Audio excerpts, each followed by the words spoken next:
witwa nde wowe uduha kwambara tukaberwa? Witwa nde? Abaza Imana ngo mbwira witwa nde. Imubwira amazina yayo mu bice 3 na 6 mu Kuva. Iramubwira ngo uzabwire Farawo ngo nitwa ndiho. Natabyumva uzamubwire ngo ndi uwo ndiwe. Nashidikanya uzamubwire ngo ndi Uwiteka. Nubona byamucanze uzamubwire ngo nitwa Imana ishobora byose. Haleluya. Iyo dutindana nayo ishobora bingahe? Murabyemera ko bishobora? Ni ukurira bishoboye. Ikibazo dufite ni ukutayigirira icyizere cyangwa ntidushyire mu bikorwa ibyitubwiye.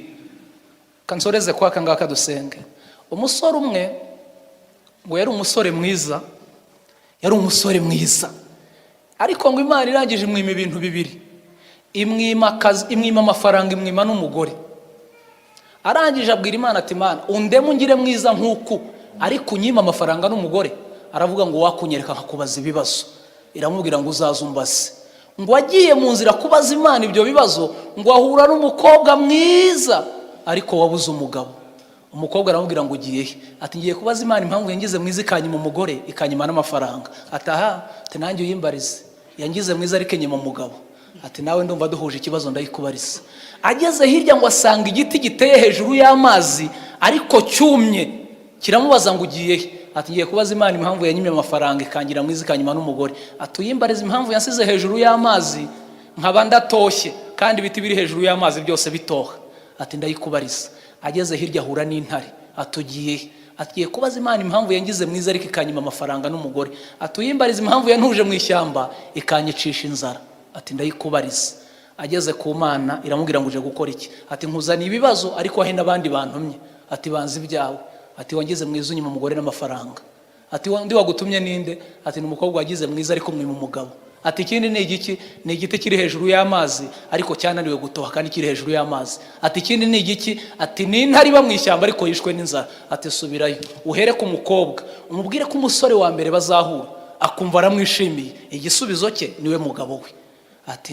Ati none igiti cyo atuzakibwire ko mu mizi yacyo harimo amabuye ya zahabu niyo atuma kidatoha, kizashaka umuntu w'umukene ayacukura yakuremo akire nacyo gitohe. Ati none intare? Ati intare uzayibwire ko umuntu bazahura bwa kabiri utagira ubwenge izamurye n'ibyo kurya bye bihari.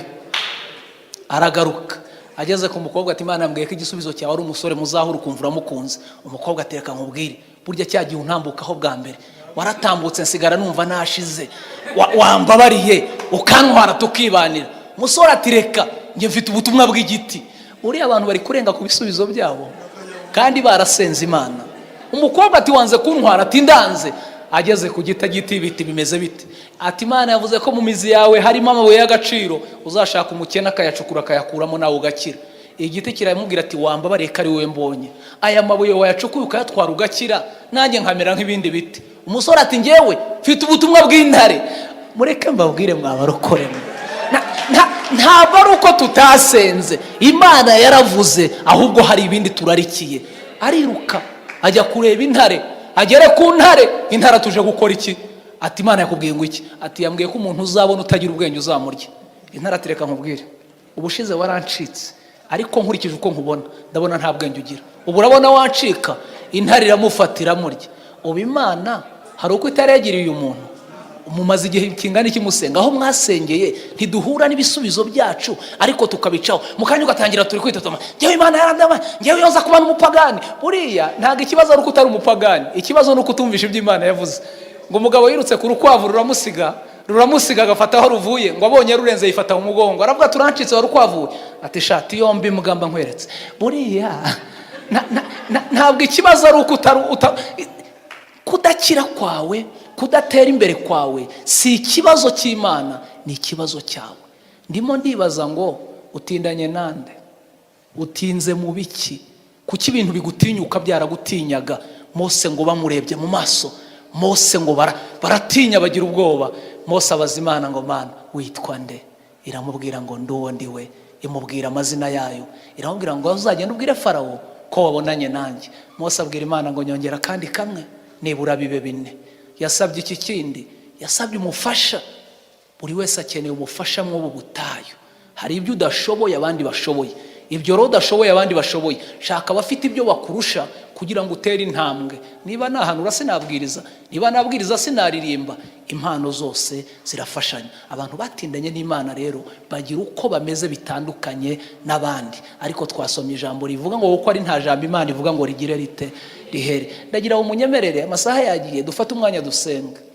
Umwanya nk'uyu nguyu wabateguye hajya abonekamo umwanya uhagije wo gusenga Imana. Ndumva nifuza ko dufatikanya tukabwira Imana ngo Mana, twiriwe imbere yawe, ariko dukeneye kongera kumenya neza urinde, witwa nde, ko tubesheje mu buzima.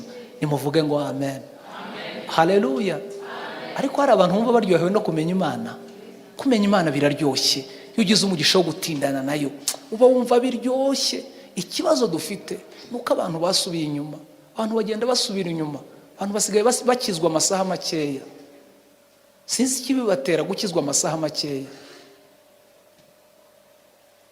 Icyampangaye amasengesho musengeye ahangaha aducume tuzongere duhure, ntawe urasubira inyuma. Tuyavamo abantu bakagwa. Sinzi ibintu bibamara ubwoba. Nibiki byabamaze ubwoba bituma abantu bakora ibyaha? Buriya dufite umwanzi uduhiga, Satani. Iyo dusubiye inyuma akadufata, araduconshomera. Sinzi ikibibatera gukizwa amasaha makeya. Icyampangaye amasengesho musengeye ahangaha aducume tuzongere duhure, ntawe urasubira inyuma. Tuyavamo abantu bakagwa. Sinzi ibintu bibamara ubwoba. Nibiki byabamaze ubwoba bituma abantu bakora ibyaha? Buriya dufite umwanzi uduhiga, Satani. Iyo dusubiye inyuma akadufata, araduconshomera. Ngo impyisi yirutse ku ntama, ngo bigeze ku rwobo intama ibona umwobo irawusimbuka, impyisi wugwamo. Intama irebye inyuma ngo ibona icyayirukansaga nta gihari. Aravuga ati ariko impyisi ibaye iki? Ati wasubira kureba ikibaye. Abantu bari gusubira inyuma kurebya ngo impyisi intama igeze ku rwobo bisanga impyisi kiri kwigaragura. Intama ati Imana irakumpaniye warundiye. Impyisi ati wamba bari ukankuramo, ko nunkuramo nzabwira impyisi zikaba inshuti z'intama. Intama ati ubwo ntiwandya? Ati ni ukuri sinakurya.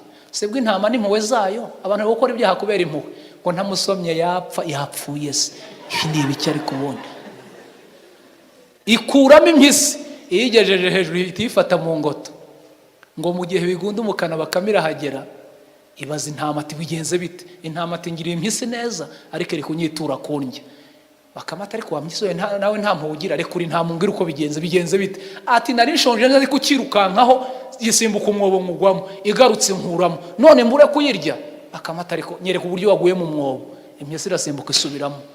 Bakamibwira intama ati ngaho genda, nugaruka ibizakubaho ntuzambaze.